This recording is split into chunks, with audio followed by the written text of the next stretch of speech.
हमारे यहाँ शरण में एक राजा रंती, एक राजा शिवी हैं। एक राजा शिवी नाम के एक राजा हमारे यहाँ हुए। वो शिवी राजा की गोद में कबूतर आके गिर गया। बहेलिया ले जा रहा था कबूतर को मारने कि तुझे मार के मैं खाऊंगा। वो मांसाहारी आदमी था। तो कबूतर उसके पिंजरे से छूटा जैसे हुआ और वो उड़ करके राजा की गोद में आके बैठा। अब वो आया बहेलिया, ए भैया ये जो पक्षी तुम्हारा, ये हमारा है, हमारे पिंजरे से भागा है, हमारा पक्षी दे दो। उसने कहा हम इसे पका के खाएंगे। राजा बोले नहीं, अब तुम इसे नहीं मार सकते क्योंकि ये हमारी गोद में आया है, ये हमारी शरण में आया है और मारने वाले से बचाने वाला बड़ा होता है। ये मेरी शरण में है, इसलिए अब इसकी रक्षा करना मेरा धर्म है। बोले नहीं, देना तो पड़ेगा। राजा बोले मैं इसके बराबर का तुझे मांस दे सकता हूँ। किसका? राजा थे, किसी का भी दे देते? नहीं, खुद का दूंगा, मैं किसी की हत्या नहीं करता। राजा शिवी ने अपनी जंघा का मांस काटा अपना। सोचे पक्षी की रक्षा के लिए एक तराजू बांधी कि इसके बराबर का तुम्हें मांस तो चाहिए ना, हम देते हैं। तो तराजू बांधी, एक पलड़े पे कबूतर को रखा, पक्षी को, और दूसरे पलड़े पे अपनी जांघ का मांस काट के राजा ने रखा। पर उसका वजन ज्यादा पक्षी का, तो दूसरी जांघ का मांस काटा। पर वो पक्षी पता नहीं मायावी था क्या था, उसका वजन बढ़ता गया। राजा ने अपने पेट का, छाती का मांस काटा, भुजाओं का मांस, फिर भी उसका पार ना पाए। तब राजा शिवी ने अपनी गर्दन पकड़ी और अपना सिर काटने चले। तब उस पक्षी से भगवान प्रकट हो गए। वाह राजा, तुम्हारे जैसे दयावान राजा इस धरती पर हैं। ये इस धरती का सौभाग्य है कि तुम एक पक्षी की रक्षा के लिए अपना सिर काटने चले। मतलब अहिंसा ही परमो धर्म। हम सनातनी कैसे हैं? अहिंसावादी हैं। हम हिंसावादी, हम हिंसा मतलब मारना पीटना, मार डालना को हिंसा कहते हैं और ना मारने को अहिंसा कहते हैं। मारने को हिंसा और ना मारने को, तो हम ना मारने वाले, हम किसी को नहीं मारते, हम किसी की जान नहीं लेते। हम शरण में आए हुए को सदा छोड़ते आए हैं, कभी मारे नहीं हैं। मारना, देखो मारना भी आवश्यक है। किसे? जो दंड के योग्य है उसे दंडित करो। आतंकवादी है तो उसे मार डालो, उसे तो मार डालना ही धर्म है। राम जी ने रावण को मार ही डाला, भीम ने दुर्योधन को मार ही डाला। तो दुर्योधन जैसे और कंस जैसे और रावण जैसे लोगों को तो मार ही डालना धर्म है। आप दयावान हैं इसका मतलब ये नहीं कि आप आतंकवादियों पर भी दया करेंगे। आतंकवादियों पर दया नहीं करनी, वो कौन सी दया करते हैं। इसलिए जो दया का पात्र है उस पर दया तो की जाए। पक्षी तो क्या बिगाड़ा, उस पर दया की जाए। क्यों मार रहे हो भाई? बकरी ने क्या बिगाड़ा, उसे क्यों मार रहे हो भाई? चिड़िया क्यों क्या बिगाड़ती, तुम क्यों मार रहे हो? उसे मत मारो जो निर्दोष है, उसे मारो जो दोषी है। निर्दोष को क्यों? तो हम दयावान हैं सनातनी, इसका मतलब ये मत समझ लेना कि हम कायर हैं। हम लड़ना भी जानते हैं। यदि कभी युद्ध हुआ तो हम लड़ना भी जानते हैं। हम दया की बातें करते हैं, भाई दया से मान लो हम तुम पे दया कर रहे हैं, है ना। लेकिन तुम दया से नहीं मानोगे तो फिर गीता सुनाएंगे हम आपको कि गीता से सही मार्ग पकड़ लो। यदि तुम नहीं पकड़े तो फिर हम गांडी उठाना भी जानते हैं। एक हाथ में गीता और दूसरे हाथ में गांडी, ये दोनों शिक्षा हमारे यहाँ रही है। पहले हमारे गुरुकुलों में गीता और गांडी दोनों का ज्ञान दिया जाता था और आज के स्कूलों में केवल मुगलों के बारे में पढ़ाया जा रहा। गा से गधा ये पढ़ रहे हैं बच्चे, हाँ या ना। गा से और माँ से मछली। पहले पढ़ते थे गा से गणेश, माँ से मंदिर, और आज पढ़ते हैं माँ से मछली और गा से गधा। तब गधा पढ़ोगे तो गधा बनोगे, गणेश पढ़ते तो गणेश बनते, बुद्धिमान बनते। पढ़ाई में मिलावट हो गई। हमारा देश जब आजाद हुआ 1947 में, 15 अगस्त 1900 जब आजाद हुआ तो आजाद भारत में जो पहले शिक्षा मंत्री बनाए गए उन्होंने बड़ा गलत काम किया। सारी शिक्षा प्रणाली समाप्त कर दी। मुगलों को पढ़ाया, सिकंदर को पढ़ाया। आज पहले लोग क्या कहते, जो जीता वही सिकंदर, ये तुमको सेंटेंस याद है, जबकि ये सेंटेंस बिल्कुल गलत है। आप लोगों ने भी बातें सुनी होंगी कि जो जीता वही, मतलब किसके बारे में पढ़ाया गया, रटा दिया गया कि जीता मतलब सिकंदर, जीता मतलब भारत का आदमी जीते नहीं था क्या? इतिहास पढ़ लो, सिकंदर को कितने लोगों ने हराया था, लेकिन उनके बारे में कोई नहीं जान रहा, ना पढ़ाया जा रहा है, ना कोई पढ़ना चाहता।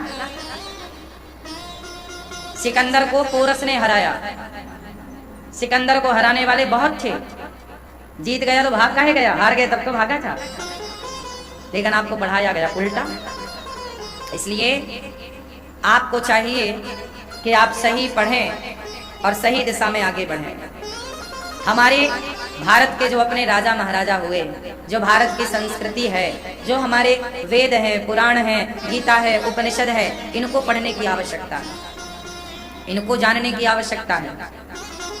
हमारा ज्ञान ही एक ऐसा ज्ञान है जो चिंता से मुक्त करता है। आपको पता है पूरी दुनिया में एक बीमारी है, आप बता सकते हैं पूरी दुनिया में सबसे अधिक पेशेंट किसके हैं? जोर से बताइए।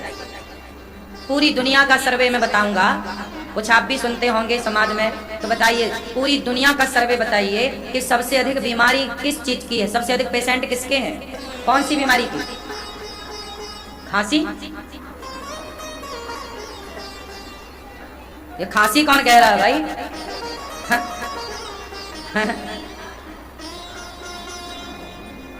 सबसे ज्यादा बीमारी है आज पूरी दुनिया में डिप्रेशन की। सबसे अधिक बीमारी किसकी है? आज का 90% यूथ तो डिप्रेस है। डिप्रेशन मतलब चिंता, तनाव। डिप्रेशन मतलब मेरी माँ चिंता, लोग चिंतित हैं, चिंता। और डिप्रेस मीन्स तनाव, लोड ज्यादा है, परेशान है, उदास है, बैठे हैं तो बैठे हैं, हंस रहे हैं तो हंसी रहे हैं, खा रहे हैं तो खा ही रहे हैं, लेटे हैं तो लेटे ही हैं। सबसे ज्यादा बीमारी ये है। लेकिन एक बात बताएं, अमेरिका में सबसे अधिक डिप्रेशन की बीमारी है, लंदन में सबसे अधिक डिप्रेशन की बीमारी है। पूरी दुनिया उठा लीजिए, तनाव डिप्रेशन पूरी दुनिया में है। भारत में अभी ये डिप्रेशन है पर उतना नहीं है जितना विदेशों में है, क्योंकि भारत में अभी सत्संग होता है, भगवान की कथाएं होती हैं। और जहाँ सत्संग होता है, भगवान की कथाएं होती हैं, मैं गारंटी लेता हूँ, मैं बिना दवाई, बिना टैबलेट, बिना इंजेक्शन के 7 दिन के अंदर आपको डिप्रेशन से मुक्त कर सकता हूँ, कथा के बल पर। आप कोई डिप्रेशन, आप में से कितने लोग यहाँ ऐसे हैं जिनको बड़ा डिप्रेशन था, चिंताएं थी, तनाव था, पर कथा सुन के उनका डिप्रेशन चला गया? ऐसे कोई है जिनका कथा सुन के डिप्रेशन गया हो? इतने सारे सही के ऐसे बोल रहे हो? सही? ये देखो इतने तो यहीं बैठे हैं, बिना दवाई के, बिना इंजेक्शन के बिल्कुल ठीक हो गए। तो तनाव वहां है जहां सत्संग नहीं है। सत्संग में क्या होता? अच्छी बातें होती हैं, पॉजिटिव बातें होती हैं। तो पॉजिटिविटी से आप भर जाते हैं। तो नेगेटिविटी, डिप्रेशन का है नेगेटिविटी, नकारात्मकता। नकारात्मकता को ही डिप्रेशन कहते हैं। सारे गलत गलत विचार आए आए आए आए और वो दिमाग में बने रहे, उन्हें रिमूव नहीं किया आपने, तो वो एक नया अवतार ले लेते हैं डिप्रेशन का। सत्संग से आप बिल्कुल फ्रेश हो जाते हैं। इसलिए वो स्वामी जी कह रहे, एक घड़ी आधे घड़ी, आधे की बुनियाद, तुलसी चर्चा राम की, हरहि कोटि अपराध। हा? एक घड़ी मतलब, हाँ आप एक घड़ी मतलब पूरी घड़ी कह रहे हो, ये घड़ी ये वाली घड़ी नहीं। एक घड़ी मतलब हमारे वैदिक, हमारे वेदों में भी एक घड़ी है। एक घड़ी, आधे घड़ी, एक घड़ी होती है 24 मिनट की। लोग कहते हैं ना एक घड़ी के लिए आ जाओ, एक घड़ी के लिए आ जाओ। एक घड़ी मतलब थोड़ी देर, 24 मिनट। एक घड़ी, आधे घड़ी, आधे घड़ी मतलब 24 के आधे, आधे की बुनियाद 12 के आधे, आधे की बुनियाद तुलसी चर्चा राम की। 6 मिनट भी आप सत्संग कर लें तो आप कभी डिप्रेशन में नहीं जा सकते, गारंटी। 6 मिनट भी आप रोज सत्संग, तुलसीदास जी कह रहे हैं, ऐसा हमने। तुलसी चर्चा राम की, हरहि कोटि, कोटि मीन्स करोड़ों अपराध। सत्संग किया करो लाला, बुद्धि ठीक होती है। बिगड़ा हुआ जीवन बनता है। आराम कम करो उसको। सत्संग बहुत आवश्यक है। आप सभी सत्संग करने आए हैं। भागवत जी के पोथी पाठ आपने बिठाए, आपका पाठ चल रहा है। जो यहाँ आए, जो टीवी पर जुड़ रहे हैं, सब सुन रहे हैं पाठ, सबके पितरों के कल्याण के लिए हो रहा है। आप अभी 14 अक्टूबर से फिर भागवत जी के पाठ बैठेंगे। आप भी भागवत जी से अवश्य जुड़ें, जरूर जुड़ना चाहिए। धुंधकारी 5 स्त्रियों के संग रहता है। 5 ने गला दबा के मार दिया, टैं हो गया, धुंधकारी मर गया, प्रेत बना। क्या बना? अच्छा, भूत प्रेत होते हैं कि नहीं? आपने देखा है? मैया काहे गल्ला मचारी हो? गांव की भाषा में बोलते गल्ला न कर, मतलब शोर मत करो। हाँ या ना? हमारे भारत की भाषाएं इतनी हैं कि आप समझ नहीं पाएंगे। सही है? चलो बताओ। धुंधकारी प्रेत बना। आपने भूत प्रेत देखे? देखे? भूत कौन बनता है? बोलो हैं? भूत बनते हैं नेता। नहीं मजाक नहीं कर रहे, लिखा रहता ना, भूतपूर्व मुख्यमंत्री,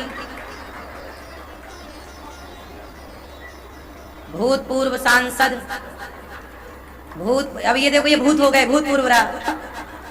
भूत कौन बनता है? नेता। भूतपूर्व सरपंच, भूतपूर्व विधायक, है ना? तो भूत कौन बनता है? नेता। भूतपूर्व राष्ट्रपति, भूतपूर्व प्रधानमंत्री, सब भूत। सही है? भूत लग गया, नाम के आगे क्या लग गया? भूतपूर्व लग गया ना, भूत, यही भूत है।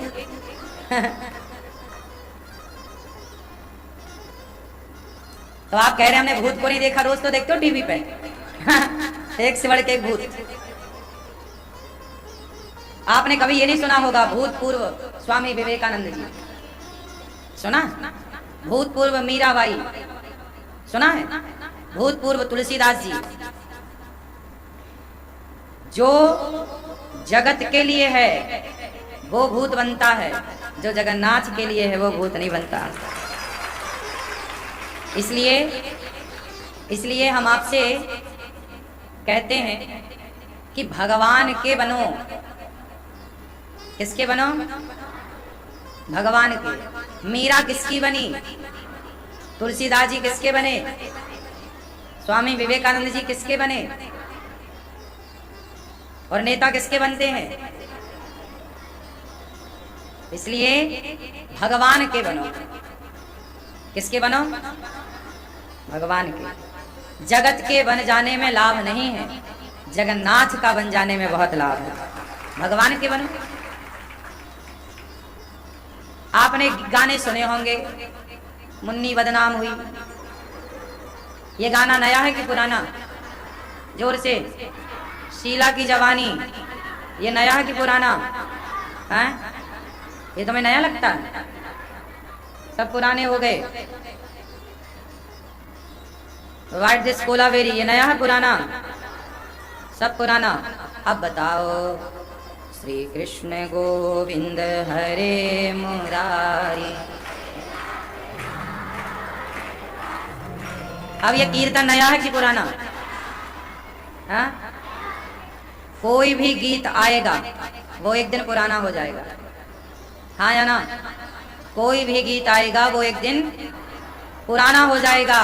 पर श्री कृष्ण गोविंद हरे मुरारी ये कीर्तन तुम्हारे परदादा ने भी यही कीर्तन किया, तुम्हारे पिता ने भी यही कीर्तन किया, तुम्हारे दादा ने भी यही कीर्तन किया, तुम भी यही करते हो, फिर भी ये नया ही लगता है। और रोज करने पर भी जितनी बार करो उतनी बार एक नया सुख सुकून देने वाला है। ये पुराना नहीं हुआ। लेकिन बाकी चीजें जो जगत से जुड़ गई, अब मुन्नी बदनाम हुई, ये एक सांसारिक बातें, ये संसार को दर्शा रही हैं। संसार के लिए है, तो जो जगत के लिए है वो पुराना होता है, तो भगवान के लिए है वो कभी पुराना नहीं होता, है ना। जैसे आप प्रसाद जगन्नाथ जी जाओ तो प्रसाद लेकर आते हो, तो घर आने में आपको 5 दिन लगा या 4 दिन लगा, या आप जगन्नाथ जी से कहीं और तीर्थ में चले गए तो लौटने में महीना भर का टूर था, तो जगन्नाथ जी से आप महीने भर में लौटे। लेकिन जब आप आते हो सबको देते हो, भैया ये जगन्नाथ जी का प्रसाद, तो कोई ये नहीं कहता कि प्रसाद पुराना है क्या। प्रसाद पुराना होता है, जबकि वो चावल है वहां का, जगन्नाथ जी का भात होता है। प्रसाद में क्या मिलता है, भात। बात समझते हो ना, पका हुआ चावल, फिर उसे सुखा करके उसे को प्रसाद वो वहां मिलता है। तो प्रसाद, तो कोई कहता है कि ये पुराना प्रसाद है। प्रसाद जो कि वो भगवान से जुड़ गया, अब वो कभी पुराना हो नहीं सकता, सदा नया रहेगा। तो आपको पुराना होना है कि सदा नए रहना है, बोलो। तो आपको नए रहना है कि पुराना होना है। यदि आपको सदा नई एनर्जी चाहिए, नई ऊर्जा चाहिए, नए विचारों का संचार चाहिए, तो भगवान से जुड़े रहिए, जगन्नाथ जी से, प्रभु से जुड़े रहिए। आप सदा नए रहेंगे कि नयापन होगा जीवन में। और आप यदि संसार से जुड़े हैं, संसार के लिए कर रहे हैं, तो आप पुराने हो ही जाएंगे। सही है। इसलिए भगवान से जुड़ो, भगवान के बनो। किसके बनोगे, भगवान के बनोगे। सदा नए रहना है तो ईश्वर से जुड़े रहो। भगवान से जुड़ा हुआ व्यक्ति कभी पुराना नहीं होता, भगवान की कथा कभी पुरानी नहीं होती। अखबार पुराना हो जाता है, कल का आज के लिए पुराना हो गया, लेकिन भगवद गीता यार तो पुरानी है, कोई कहता है। वही 700 श्लोक हैं भगवद गीता में, वही 700 श्लोक तुम्हारे परदादा ने पढ़े, वही 700 श्लोक तुम्हारे दादा ने पढ़े, वही 700 श्लोकों के बारे में तुम्हारे पिता ने सुना, वही 700 श्लोकों के बारे में तुम सुन रहे हो, और वही 700 श्लोक गीता के आने वाली तुम्हारी सैकड़ों और लाखों पीढ़ी सुनेगी। लेकिन वो सबके लिए नया रहेगा, वो कभी पुरानी नहीं होगी। लेकिन अखबार, उपन्यास इत्यादि सब पुराने हो गए। एक मूवी बनी करोड़ों में, एक पिक्चर बनती है जोर से करोड़ों में। अच्छा, लेकिन वो पिक्चर एक बार देख लेने के बाद ना पुरानी हो जाती है। यार देख तो लिए है, ऐसे मजे ही नहीं अब दोबारा देखने में, हाँ या ना। लेकिन सोचो कि कोरोना काल में टीवी पर रामायण आई, वो रामायण कम से कम 20 साल पुरानी थी, कि ज्यादा ही थी ना, ज्यादा थी। 20 साल पहले भी वो टीवी पर चल चुकी थी, हम सब ने दूरदर्शन चैनल पर उसको खूब देखा था। लेकिन उसके बाद भी जब वो चली तो लगे ही नहीं कि नई पुरानी है, नई सी, और जितनी बार देखो उसे नयापन है उसमें, जबकि वो भी एक टीवी शो है। लेकिन चूंकि वो भगवान से जुड़ा है, उसमें भी व्यक्ति है, इंसान है, पर वो पात्र ईश्वर का निभा रहे हैं, तो भले इंसान ईश्वर का पात्र निभाए, वो भी पुराना नहीं होता। देख लो ना, सही है कि गलत है। रामायण आई ना भी कोरोना काल में, बिल्कुल नई सी लगी। जब उसमें राम वनवास जा रहे थे तो आप लोग देख रहे थे, आप लोगों की आंखों में आंसू थे। मतलब वो चल टीवी पे रहा है, लेकिन वो आपके हृदय से कनेक्ट है, जुड़ा हुआ है। आपके रोम रोम खड़े हो रहे थे बार बार जब वो प्रसंग आप देख रहे थे। कुछ चीजें आपने ऐसी देखी उसमें जो आप आंखों को रोक ना पाए रोने से। फिर सोचिए कि राम पर बना हुआ ये सीरियल पुराना नहीं हो रहा है, तो राम की कथा कभी पुरानी होगी? जब राम की कथा सीरियल के द्वारा, क्या नाम था उनका, रामानंद सागर जी ने जब वो सीरियल रामायण का दिखाया, तो जब उन्होंने दिखाया तो उनके सीरियल में इतना एक नयापन था, आज भी नयापन है। तो सोचिए जब राम सच्ची वनवास जा रहे होंगे तो वो दृश्य कैसा रहा होगा। जब इस दृश्य से आपकी आंखें गीली हो गईं, टीवी के दृश्य से, तो रियल में जो दृश्य रहा होगा अयोध्या का उस समय त्रेता में, जब राम सच्ची वनवास जा रहे होंगे, तब का क्या माहौल रहा होगा। कल्पना करिए कि बच्चे से लेकर बूढ़ा तक इस चित्र को देख के रोया, इस चलचित्र को देखकर रोया, इस सीरियल को देख के रोया, तो वो क्या घड़ी रही होगी, क्या मंजर रहा होगा, कैसी वो राम की छवि रही होगी, क्या रहा होगा, जरा सोचिए। इसलिए हमारे जो शास्त्र है ना, वो इमेजन के द्वारा आपको वहां पहुंचाते हैं। आप जो घटित हो चुका उसकी कल्पना लिखी है, ऐसा था, ऐसी लता, ऐसी बताएं, ऐसी। रामायण में ये तक लिखा है कि पृथ्वी कैसी थी उस समय, हरी भरी थी कि कांटे कंकड़ से भरी थी।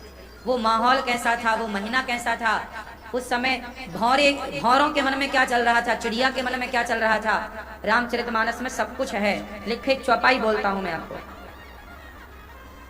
जासु वियोग बिकल पशु ऐसे, प्रजा मातु पितु जी हैं ही कैसे। जासु वियोग बिकल पशु, राम जी जिस घोड़े में चढ़कर वनवास गए और जब वो घोड़ों को गंगा के किनारे छोड़ा और सुमंत्र जी से कहा कि आप वापस घोड़ों को ले जाओ, अब हम नहीं आएंगे, 14 वर्ष के बाद आएंगे, तो घोड़े रोने लगे राम जी को देखकर। तुलसीदास जी कह रहे हैं, अब देखिए कल्पना कीजिए, इमेजिन करो कि जिन राम के वियोग में घोड़ों की स्थिति ये है कि वो हिन हिना करके राम के पीछे जाते हैं, वो लौटकर अयोध्या की तरफ नहीं मुड़ रहे, रथ नहीं मुड़ रहा था। बरबस राम सुमंत्र पठाए, बरबस मतलब जबरदस्ती मोड़ रहे हैं सुमंत्र जी, चल चलो चलो चलो, नहीं, वो घोड़े नहीं मुड़ते। तो वहां तुलसीदास जी को कहना पड़ा कि जिन राम के वियोग में ये जानवर हैं, घोड़े जानवर है, वो घोड़े की आंखों के अश्रु रुक नहीं रहे और टुकुर टुकुर वो राम को देख रहे हैं। जिन राम से पशु पक्षी इतना प्रेम करते हैं, उन राम से अयोध्यावासी कितना प्रेम करते रहे होंगे। और जिन राम के छोड़ने पर इन पशुओं की ये स्थिति है, तो इनकी माता कौशल्या की, इनके सखाओं की, इनके मित्रों की, अयोध्या वासियों की क्या स्थिति रही होगी। ऐसे कल्पना करना होता है, इमेजिन करना होता है। ऐसे देखो तुलसीदास जी ने इमेजिन तक लिखा है, ऐसे इमेजिन कर लेना तुम। शास्त्रों को जब पढ़ोगे ना, तो शास्त्रों को जब पढ़ते हो ना, तो जैसे टीवी पे सब चलता है ना, हम लोग शास्त्रों को पढ़ते हैं तो हम लोगों की सामने वो पिक्चर चलने लग जाती है। इतना अच्छा तुलसीदास जी ने चित्रण किया है राम जी के बारे में। लेकिन आज के बच्चे राम जी के बारे में पढ़ते ही नहीं है। जब राम के बारे में आप नहीं पढ़ोगे तो राम का चरित्र कैसे जीवन में उतारोगे, फिर राम की तरह कैसे आप चलोगे। राम को तो आप पढ़ते ही नहीं, आप गलत लोगों को पढ़ते हैं, गलत लोगों को कॉपी करते हैं, तो फिर आपके अंदर गलत विचारधारा आती है। पूरी दुनिया में राम और कृष्ण से श्रेष्ठ कोई हुआ नहीं। यदि श्रेष्ठ बनना है तो राम के बारे में पढ़ो। राम ने कहां पर कौन सा डिसीजन लिया, भगवान कृष्ण ने कहां पर कौन सा निर्णय लिया। जिस दिन राम और कृष्ण को जान गए तरीके से शास्त्रों के अकॉर्डिंग, टीवी देख के नहीं। टीवी पर राम को तुम कितना जानोगे। टीवी भावनात्मक दृष्टि तो पैदा कर सकती है, ज्ञान उत्पन्न नहीं कर सकती। ज्ञान के लिए पढ़ना ही पड़ेगा। राम की बहुत सारी बातें ऐसी हैं, देखो रामायण में तो जो टीवी पे सीरियल देखा वो तो एक सिंपल कहानी थी, लेकिन रामचरितमानस में तो पूरा संवाद है।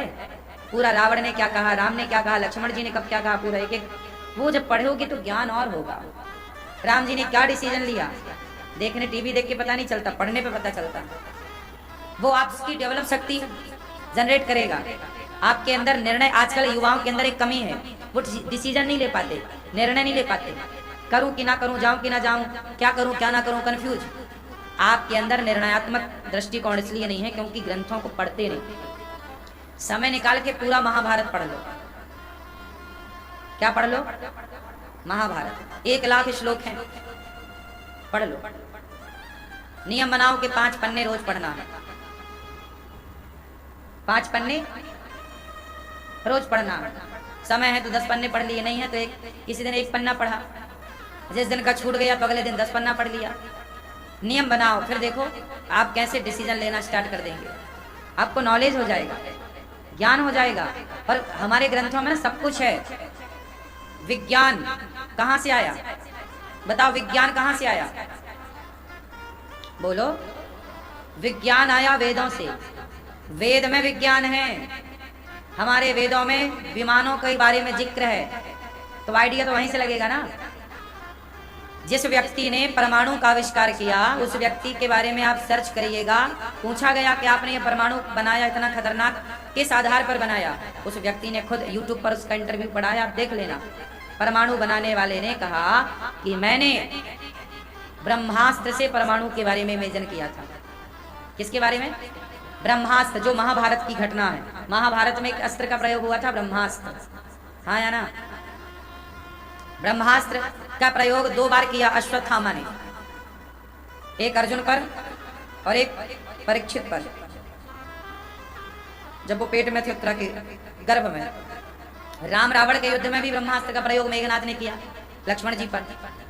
तो हमारे ग्रंथों में जो ब्रह्मास्त्र का प्रयोग है, उस ब्रह्मास्त्र से उस व्यक्ति ने इमेजिन किया कि क्या मैं भी ऐसा बना सकता हूँ, क्रिएट कर सकता हूँ। और जब देखो विचार ही की तो कमी है, विचार आया तो काम हो गया, बन गया। तो हमारे यहाँ वेदों से ही विज्ञान प्रकट हुआ है। विज्ञान की परिभाषा कोई 2 अक्षर में कहे तो कह दो वेद, वेद ही विज्ञान है। देखो ऐसा है ना, पानी है, अब पानी से क्या बनती है? बिजली। पानी से क्या बनती है? बिजली। अब देखो ऐसा है कि पानी तो सदा से है, पर बिजली निकालने के लिए दिमाग चाहिए। पानी में बिजली है, इसको कैसे बनाएंगे? दिमाग चाहिए। तो ये सारी चीजें हमारे यहाँ पहले जरूरत पड़ने पर इन सबका आविष्कार हुआ है, सबका कहीं ना कहीं वर्णन है। अब उस जमाने की भाषा अलग हो सकती है, शब्द शैली अलग हो सकती है। महाभारत में बंदूक का भी जिक्र है, नलिका नाम दिया है महाभारत में। क्या नाम दिया है? नलिका। ये जो बंदूक हम प्रयोग करते हैं, ये कोई आज का आविष्कार है? आप कह दें पहले नहीं था। ऐसा कुछ भी ऐसा आज नहीं है जो पहले नहीं था। आप एक चीज ऐसी बताओ जो आज है और तब नहीं थी, बताओ क्या नहीं था तब? सब कुछ था, पर पहले बस फर्क इतना था कि चीजें सीमित थी, क्योंकि ऋषियों को पता था कि ज्यादा बना देने से कहीं इसका मिसयूज ना हो। जैसे परमाणु की टेक्नोलॉजी सबको नहीं दी जाती, यदि सबको मिल गई, आतंकवादियों को परमाणु की थ्योरी मिल गई तो वो उसका मिसयूज करेंगे। जैसे पाकिस्तान के पास आ गई शक्ति परमाणु, और दिन भर धमकी देता रहता पटक दूंगा, तो गलत आदमी के पास कहीं शक्ति ना चली जाए, कहीं वो उसका मिसयूज ना करे। इसलिए हमारे ऋषि मुनियों ने सब कुछ बनाया, और बना के फिर वो सारी थ्योरियों को नष्ट कर दिया, लिख दिया कि तुम्हारे को जरूरत पड़े तो बना लेना, ये लिखा है हमने, सब लिख दिया। हमारे वेद क्या है? सूत्र है। हर थ्योरी को वेदों में लिखा हमारे ऋषि मुनियों ने बनाया, और बना के वो सारी थ्योरी वेदों में लिख दी और वो चीजें नष्ट कर दी। क्यों? कहीं इन चीजों का कोई दोबारा मिसयूज ना करे। अब तुम्हें आवश्यकता पड़े तो बना लेना, हाँ या ना? अब ये बच्चे वेद पढ़ते नहीं हैं, पुराण पढ़ते नहीं हैं, इन्हें लगता है कि जी आज तो सब अमेरिका लंदन जो टेक्नोलॉजी बना रहे हैं, जिस पे वो काम कर रहे हैं, रिसर्च कर रहे हैं, आप आश्चर्य मानेंगे हमारे वेदों पर आज पूरी दुनिया में रिसर्च हो रहे हैं, वेदों के आधार पर। इसलिए अपनी संस्कृति को जानो, पहचानो। हम केवल इतना कहते हैं। और डिप्रेशन से बचना हो तो सत्संग करिए, मस्त रहिए, कोई चिंता नहीं, कोई टेंशन नहीं। करते हो तुम कन्हैया, मेरा नाम हो रहा है, मेरा आपकी कृपा से चिंता। आप लोग बड़े चिंता करते हैं। आप में से किस किस को डिप्रेशन है या चिंता है? हाथ उठा के मुझे कन्फर्म कराओ। चिंता किसको है? चिंता ता चिता चिंता है? ये मैया को है? काय की चिंता है तो बताओ, हम ठीक करेंगे। काय की चिंता है? आप बताओ, आपको काय की? बच्चों की चिंता है। क्यों? आप लोगों को भी चिंताएं हैं, डिप्रेशन में आप लोग भी होते हैं कई बार। काय की चिंता है? बच्चों की। बच्चों की चिंता काहे है तुम्हें? गलती कहाँ कर गए आप ये कह गए कि बच्चे मेरे हैं। किसके बच्चे हैं? आप कहते हो मेरे हैं। क्या है तुम्हारा उनमें? तुमने आंख लगाई कि कान लगाए बच्चों के? क्यों मैया, आपके बच्चा कहाँ है? तो उसकी आंखें आपने लगाई हैं, पाँव, हाथ, कुछ तो आपने फिट किया ही होगा। क्या फिट किया आपने? आपने कुछ बनाया? बच्चे की आंख किसने बनाई? कान किसने बनाए? पाँव किसने बनाए? हड्डी किसने बनाई? नस किसने बनाई? दिमाग किसने बनाया?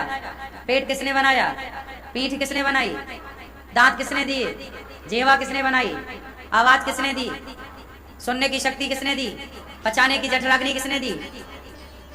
जब इतना कुछ उस ईश्वर ने दिया है तो आगे भी वो वही देगा। तुम चिंता काहे कर रहे हो? जिसने खाने को मुंह दिया है, चबाने को दांत दिए हैं, रखने को पेट दिए हैं, वो आगे सब देगा। अजगर करे ना चाकरी, पंछी करे ना काम, दास मलूका कह गए सबके दाता, सबको देने वाले भगवान हैं।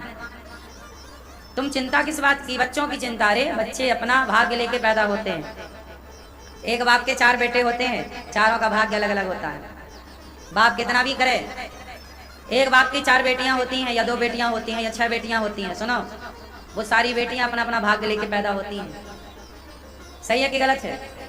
फिर तुम चिंता काहे की करते हो?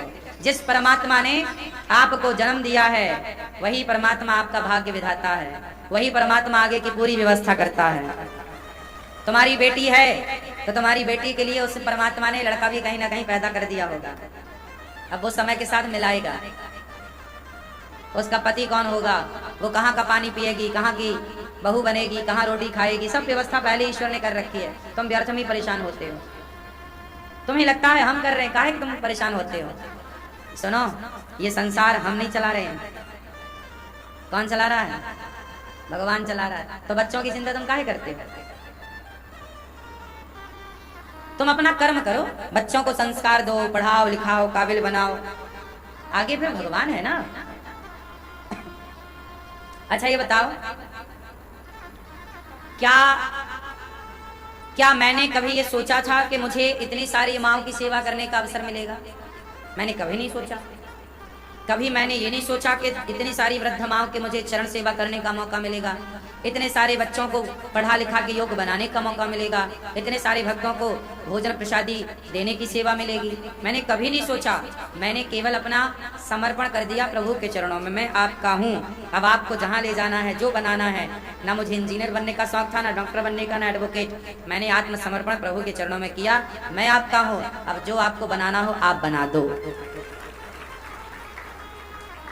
एक बात बताएं, तुम बाप हो ना बच्चे के, तुम जितना अच्छा सोचोगे अपने बच्चों के लिए, तुमसे भी अच्छे भगवान सोचते हैं। आपको लगता है मैं बाप हूं, मैं बच्चों के लिए अच्छा सोचूं ना, तुम ना बनो बाप, भगवान को बनाओ बाप। त्वमेव माता, हे प्रभु मैं इतना अच्छा नहीं सोच सकता जितना अच्छा भगवान कर सकते हैं। तो ये जो पिता की फीलिंग है ना कि आप बाप हो, आप माँ हो, मेरे बच्चे, ये सब समाप्त करो। आप बाप और माँ के पद से इस्तीफा दे दो। बाप के पद से इस्तीफा दे दो, माँ के पद से इस्तीफा दे दो और भगवान को बच्चों का माँ बाप बना दो।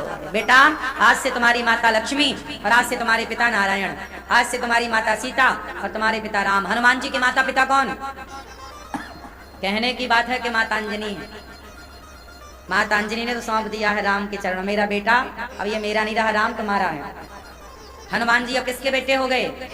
सीता माँ क्या कहती हैं?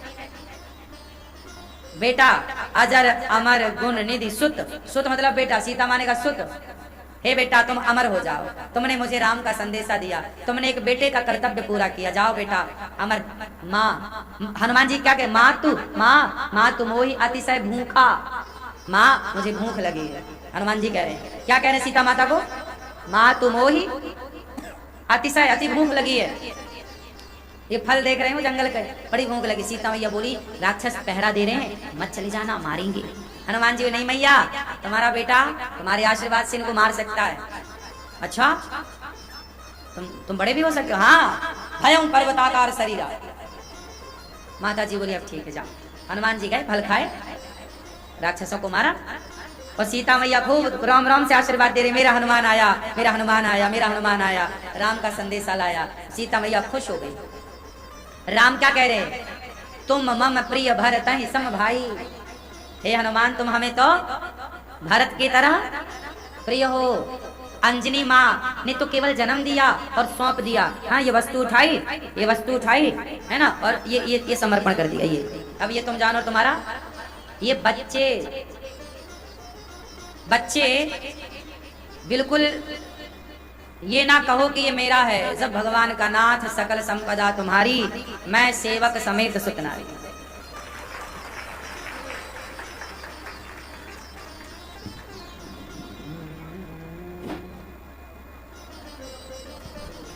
हमारे पिताजी हैं और हमारे पिताजी ने भी हमें सौंप दिया भगवान के चरणों में। बोल वृंदावन बिहारी लाल की जय जय सतगुरुदेव भगवान की जय।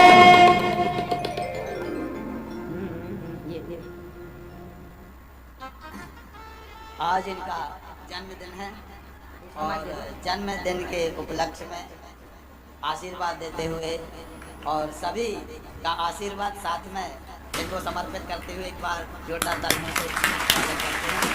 आइए कथा द्वारा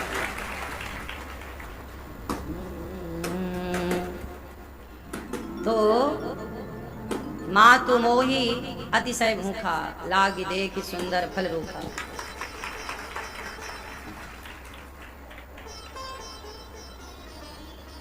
जब आप समर्पण कर दोगे तो फिर भगवान आपकी प्लानिंग करेंगे। अभी आपकी प्लानिंग कौन कर रहा है? आपकी माँ, आपका पिता। और ये माँ बाप कितनी बढ़िया प्लानिंग करेंगे। ये तुम्हारी एक आंख तो लगा नहीं सकते,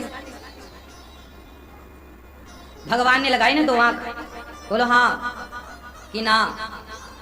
तो आपकी बढ़िया प्लानिंग कौन कर सकता है? जोर से। तो आज आप क्या करोगे? अपने पिता के पद से, माता के पद से इस्तीफा देकर और अपने बच्चों को कहोगे बेटा आज से हम नहीं, भगवान तुम्हारे माता पिता हैं। त्वमेव माता, सब गाओ मेरे संग। त्वमेव माता च पिता त्वमेव, त्वमेव बन्धु च सखा त्वमेव, त्वमेव विद्या द्रविणं त्वमेव, त्वमेव सर्वं मम देव देव। मात पिता तुम मेरे, शरण गहूँ मैं किसकी, स्वामी शरण पढ़ूं मैं किसकी।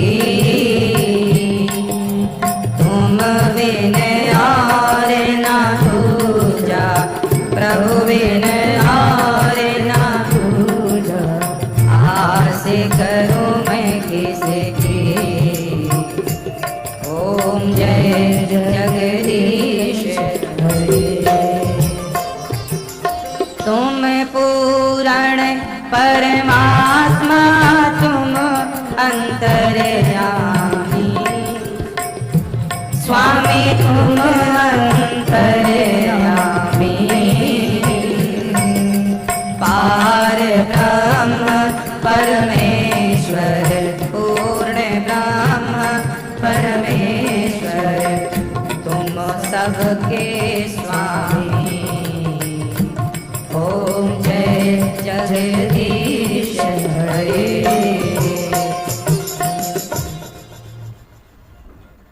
तुम हो एक अगोचर सबके प्राणपति, स्वामी सबके प्राणपति।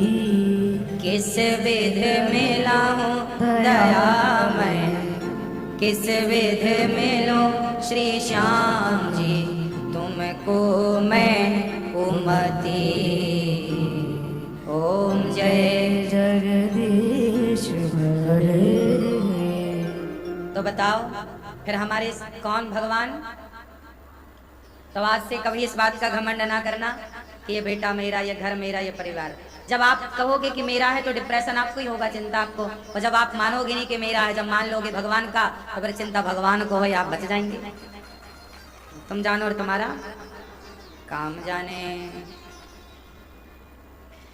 तो धुंधकारी जैसा पापी तर गया, प्रेत योनि से मुक्त हो गया। तो प्रेत कौन? जो बहू अपने सास की सेवा नहीं करती वो क्या बनती है? क्या बनती है? चुड़ैल। क्या बनती है? जो बहू अपनी सास की सेवा नहीं करती वो बहू चुड़ैल बनती। और जो बेटा अपने माँ बाप की सेवा नहीं करता वो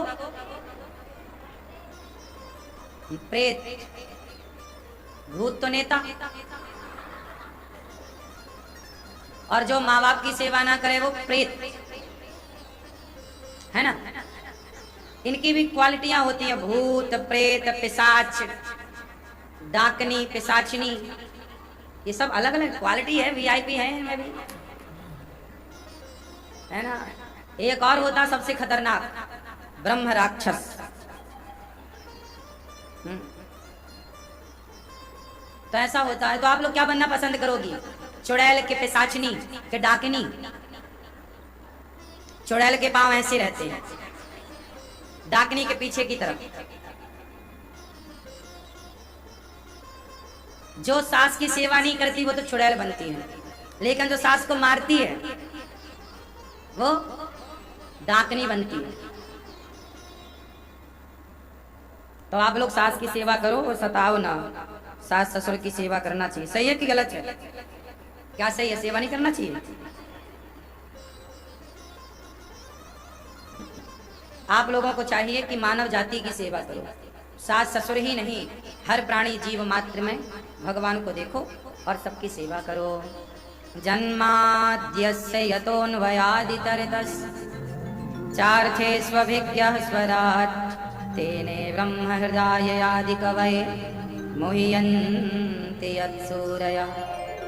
तेजो वारि मृदां यथा विनिमयो यत्र त्रिसर्गो मृषा धाम्ना स्वेन सदा निरस्तकुहकं सत्यं परं धीमहि।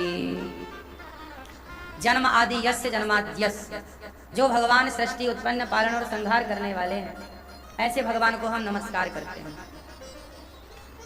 भगवान के 24 अवतारों का उल्लेख भागवत जी में है। कितने अवतारों का? 24। कौन कौन से अवतार भगवान के? गिनो। नारायण नारद हरि कपिल देव श्री राम, हंस हयग्रीव मोहिनी दत्तात्रेय सुखधाम, नरसिंह वामन व्यास जी ऋषभ देव कौमार, यज्ञ पुरुष धनवंतरी बुद्ध कल के अवतार, पृथु राजा बारह पुनि कृष्णचंद्र भगवान, परशुराम मत्स्य कमठ पद्म पुराण प्रमाण। भगवान के 24 अवतार हुए हैं। वैसे तो अनेक अवतार हैं, आप सब भी भगवान की अवतार हैं। आप सब कौन हैं? भगवान के, आप भगवान के अंश हैं। ये कहा जा सकता है कि आप लोगों के रूप में भी भगवान ही हैं। आप लोगों का अपना कोई रूप नहीं है। आपने जो रूप लिया है वो ईश्वर का ही रूप है। आपके अंदर जो क्षमता है देखने, सुनने, सूंघने, खाने पीने की, वो आपकी नहीं है, वो ईश्वर ने दे रखी है। भगवान ही आपकी आंखों से देखते हैं, वही आपके कानों से सुनते हैं। इसलिए भगवान को कहा सहस्त्र शीर्षा पुरुषः सहस्त्राक्षः सहस्त्रपाद।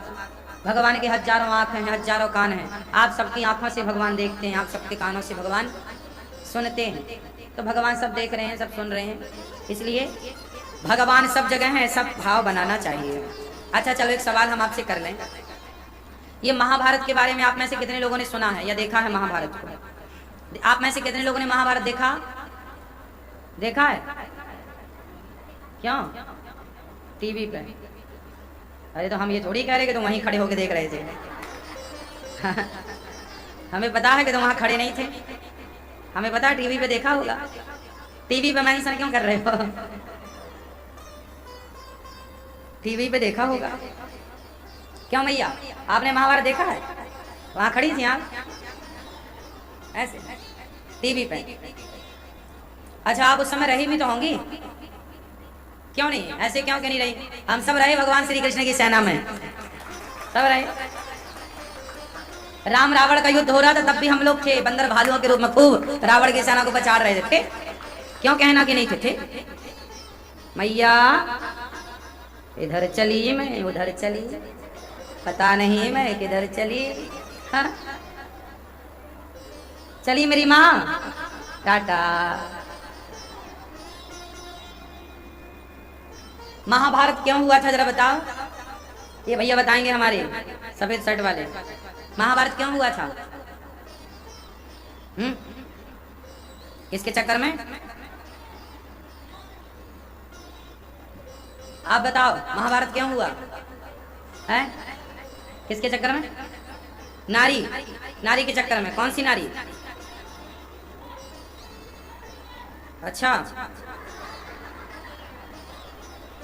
क्यों हुआ महाभारत? बैठे बैठे बताओ।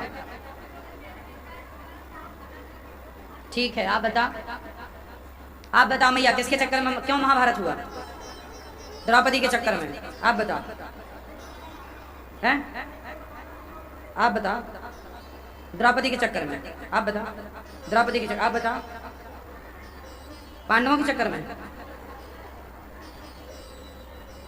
आप बताओ द्रौपदी। आप बताओ शास्त्र धृतराष्ट्र। आप बताओ चश्मा वाले दादाजी बताएंगे बैठे बैठे। शकुनी सही पकड़े। कौन तुम्हारा पड़ोसी दौलत है क्या? महाभारत क्यों हुआ, आओ सही कारण जानते हैं। शांति से सुनो। आप में से बहुत लोगों ने द्रौपदी का नाम लिया, ठीक है, बहुत सारे लोगों ने द्रौपदी का नाम लिया। बहुत लोगों ने कहा कि द्रौपदी के चक्कर में महाभारत हुआ। भाई द्रौपदी के चक्कर में कैसे हुआ? द्रौपदी की गलती कहाँ थी? द्रौपदी ने थोड़ी कपड़े उतारे थे किसी के। जिसने कपड़े उतारे, आपने उसका नाम लेके नहीं बोला कि उसके चक्कर में महाभारत हुआ। जिसके कपड़े उतरे आप उसे दोषी करार दे रहे हैं। ये तो वही हो गया कि जिसके साथ बलात्कार हुआ आप उसी की गलती ठहरा रहे हैं, तेरी कारण बलात्कार हुआ है। अरे जिसने किया है उसका नाम क्यों नहीं ले रहे हैं? देखिए, महाभारत हुआ द्वापर में और होके खत्म हो गया, लेकिन द्वापर की गूंज आज तक है इस कलयुग में, और आज भी बहुत सारे लोग द्रौपदी को कसूरवार ठहराते हैं।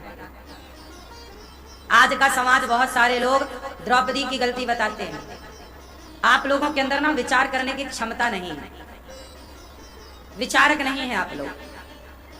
आप लोग खुद का दिमाग यूज नहीं करते, सुनी सुनाई बातों को पेस्ट करते रहते हैं। द्रौपदी की केवल इतनी गलती थी कि दुर्योधन को कह दिया था कि अंधों के अंधे होते हैं। इससे ज्यादा गलती क्या थी तो बताओ, क्या गलती थी द्रौपदी की? शब्दों की तो गलती थी, और शब्द बिगड़ गए थे तो दुर्योधन तू भी कह देता कुछ, वो कह तो दिया। द्रौपदी को क्या बोला? आजा मेरी जंघा पे आके बैठ जा। अब आप किसी की पत्नी को कहो कि तू मेरी जांग में आके बैठ, यदि उस महिला ने कुछ गलत कह दिया तुम्हें, तो तुमने भी तो कह दिया, हिसाब तो बराबर हो गया। भाई शब्दों को शब्दों से खत्म। अब कपड़े उतारने की क्या जरूरत थी? भरी सभा में बोलो, जो द्रौपदी को कसूरवार ठहरा रहे थे, बताओ क्या द्रौपदी की इतनी बड़ी गलती थी कि सभा में उसे निर्वस्त्र किया जाए? हमने चलो आपको अंधा कह दिया कि अंधों के अंधे होते हैं, तो क्या भरी सभा में कपड़े उतारोगे? भाई तुम भी हमें गाली दे दो और क्या करोगे? हमने तुम्हें गाली दी थी, तुमने भी दे दिया होता। हमने तुम्हें अंधा कहा, तुम भी अंधा कह देते, और बदला तो पूरा हो गया। तुम्हें कहा था अंधा, तो तुमने उस द्रौपदी के 5 पति की सारी संपत्ति जुए में जीत ली, जीत तो लिया। और दुर्योधन ने उन 5 के कपड़े भी उतरवा दिए थे पांडवों के, चलो कपड़े उतार दो, और 5 के कपड़े उतार के खड़ा कर दिया था पांडवों को। हो तो गया बदला। अब ये थोड़ी था कि नहीं जी अब तुम्हारे कपड़े उतारेंगे तभी तुम्हारा हमारा हिसाब बराबर होगा। ये सही किया दुर्योधन ने कि गलत? बोलो, कपड़ा किसने उतारा? लेकिन आप में से एक ने दुशासन का नाम नहीं लिया, सबने द्रौपदी की गलती बताई। दुशासन की गलती आपको नजर नहीं आती। समस्या यही है, आजकल बलात्कारियों को कोई बलात्कारी कहने को कहां तैयार है? गलती साहब, त्रेता में माता सीता को गलत कहा गया, बोलो हाँ। द्वापर में द्रौपदी को, और द्वापर में चलो कहा गया होता तो ठीक था, और दुर्योधन कहे तो ठीक था, पर आप लोग कह रहे हैं कलयुग में कि द्रौपदी की गलती से महाभारत हुआ। पर वो भाई सब चीख चीख के कह रहे हैं, कहाँ गए? अब तुम मटका रहे हो, हाथ नहीं कहा। अरे तो अपनी भी तो बात चला, अपना भी दिमाग लगाओ छोरा। कोई कहेगो कि लाला यही तो बाप है तो मान लेगो का? अपनों भी तो दिमाग लगाओ, अपना भी तो दिमाग है। सुनी सुनाई बातें क्यों? इसलिए कहते हैं शास्त्रों को केवल सुनो मत, कथाएं केवल सुनो मत, कथाओं का अवलोकन करो, सुन के उन्हें मनन करो, उन पर विचार करो, मंथन करो, क्या सही हुआ, क्या गलत हुआ, क्या सही हो सकता था, क्या गलत हो सकता था, हम करेंगे तो हमारे साथ क्या सही होगा, हम ऐसा निर्णय लेंगे तो हमारे साथ। यही तो विचार, इसी से तो आपके मस्तिष्क में विवेक शक्ति जागती है। इसलिए तो तुलसीदास जी कह रहे हैं कि बिनु सत्संग विवेक न होई, बिना सत्संग के विवेक, सत्संग करो। फिर उन बातों को, मैया बुराई मान गई क्या? अच्छा ठीक, तो बताओ महाभारत में गलती किसकी थी? बोलो मेरी माँ। महाभारत में गलती थी धृतराष्ट्र की। किसकी गलती है? क्यों गलती है, अब मैं कारण बताऊंगा, मैं सबके कारण बताऊंगा, सबके नाम बताऊंगा और सबकी गलती बताऊंगा। महाभारत में गलती है धृतराष्ट्र की, दूसरी गलती है शकुनी की, दुर्योधन की, दुशासन की, भीष्म पितामह की, कर्ण की। मैं सबकी गलती बताऊंगा, सबकी गलती का रीजन क्या गलती थी, सुनो ध्यान से। धृतराष्ट्र की गलती ये थी कि धृतराष्ट्र राजा थे और राजा का धर्म होता है न्याय करना। और जब द्रौपदी कह रही कि बचाओ मेरे कपड़े उतारे जा रहे हैं, बचाओ बचाओ, तो क्या राजा का धर्म नहीं था कि राजा के सामने कोई न्याय मांग रहा हो कि भाई हमें बचा लो? तो क्या राजा का कर्तव्य नहीं था कि तुम उसकी लाज बचाते? चूंकि तुम्हारा बेटा था, तो तुम्हारा बेटा है तो कपड़े उतारेगा क्या किसी के? राजा का बेटा है तो वो अन्याय करेगा क्या? और अन्याय करेगा तो सर्वनाश होगा। हुआ। इसलिए गलती किसकी थी? धृतराष्ट्र राजा थे। कपड़े उतारने वालों को दंडित क्यों नहीं किया? पहला। दूसरा, धृतराष्ट्र की दूसरी गलती ये थी कि उन्होंने पांडवों को अधिकार नहीं दिया। पांडवों को यदि उनके हिस्से की जमीन, जो पांडव 12 साल का वनवास और 1 वर्ष का अज्ञातवास पूरा करके आए, तो पांडवों से बात हुई थी कि यदि आप 12 साल का वनवास और 1 वर्ष का अज्ञातवास पूरा कर लोगे तो आपको आपका धन, आपका राज्य दे दिया जाएगा। तो क्यों नहीं दिया? भगवान कृष्ण भी शांति दूत बनकर आए थे कि दे दो। पांडवों को क्या बोला? सोई की नौक बराबर जमीन में नहीं दूंगा। क्यों नहीं दोगे? तुम्हारे बाप का है। जरूरत से ज्यादा लोभ सर्वनाश का कारण बनता है। क्या बनता है? क्या बनता है? कौन? जरूरत से ज्यादा। तीसरा, सही बंटवारा ना होने के कारण महाभारत हुआ। जब भाई भाई बड़े हो जाएं, आपके बच्चे समझदार हो जाएं, तो बाप का धर्म है कि बंटवारा कर दो। बंटवारा, सही बंटवारा कर दोगे तो कभी भाइयों में झगड़ा लड़ाई नहीं होगा। आज भारत में 99% भाई भाई में झगड़ा बंटवारे के कारण ही होता है। ये बात सही कि गलत है? तो ये महाभारत की कहानियां आज भी खरी उतर रही हैं। जमीन जायदाद के चक्कर में बंटवारा क्यों नहीं होता? सही बंटवारा। भाई पांडवों को आपने क्यों नहीं दे दिया? जब कहा था कि मैं तुम 12 साल का वनवास ले लो, 1 वर्ष का अज्ञातवास ले लो, जब आओगे तो हम तुम्हें धन दे देंगे। तो क्यों नहीं दिया? क्यों मुकर गए अपनी जबान से? क्यों बोला दुर्योधन ने कि मैं सुई की नौक बराबर नहीं दूंगा? क्यों नहीं देंगे भाई? तो फिर महाभारत हुआ। सही बंटवारा। जितने यहाँ पे माँ बाप बैठे हैं, आप लोग अपने बच्चों का खूब बंटवारा सही सही कर देना, बिल्कुल बराबर बराबर करना, 1 इंच कम नहीं और 1 इंच ज्यादा नहीं। आपके मरने के बाद कहीं भाई लड़े ना कि देखो तुम्हें बाप ज्यादा देके चले गए, हमें कम देके। तुमने जब बच्चे 2 पैदा किए हैं तो भेद क्यों करते हो? आजकल कुछ माँ बाप भी ऐसे होते हैं, एक बेटा से ज्यादा प्यार कर लेंगे, दूसरे बेटे से देखेंगे नहीं उसकी तरफ। तो जब देखना नहीं था तो पैदा काहे कर लिया? बच्चों के साथ भेद करने वाले माँ बाप भी नरकगामी बनते हैं, पता है? माँ बाप की सेवा ना करने वाला बेटा नरक जाता है, पर बच्चों में भेदभाव करने वाले माँ बाप भी नरकगामी होते हैं। इसलिए बच्चों के प्रति माँ बाप को भेद नहीं करना चाहिए। बच्चों का कर्तव्य है कि माँ बाप आपको भगवान की तरह मानो, माता पिता को, लेकिन माँ बाप भी भेद ना करें। तो बंटवारा आप लोग सही सही कर देना मरने के पहले। पहले ही मर गए और बंटवारा नहीं हुआ तो फिर बच्चे आपस में लड़के मर जाएंगे। तो आपने बंटवारा किया कि नहीं? बच्चों का कर दिया? कितने बच्चे हैं? 4। सब दे दिए? कुछ अपने पास बचा के रखे हो? कुछ बचा के भी रखना, बाद में लिख के चले जाना कि मेरे मरने के बाद ये तुम दोनों का 50-50, जीते जी नहीं, जीते जी सब दे दोगे तो बच्चे कहेंगे चलो अब बाहर।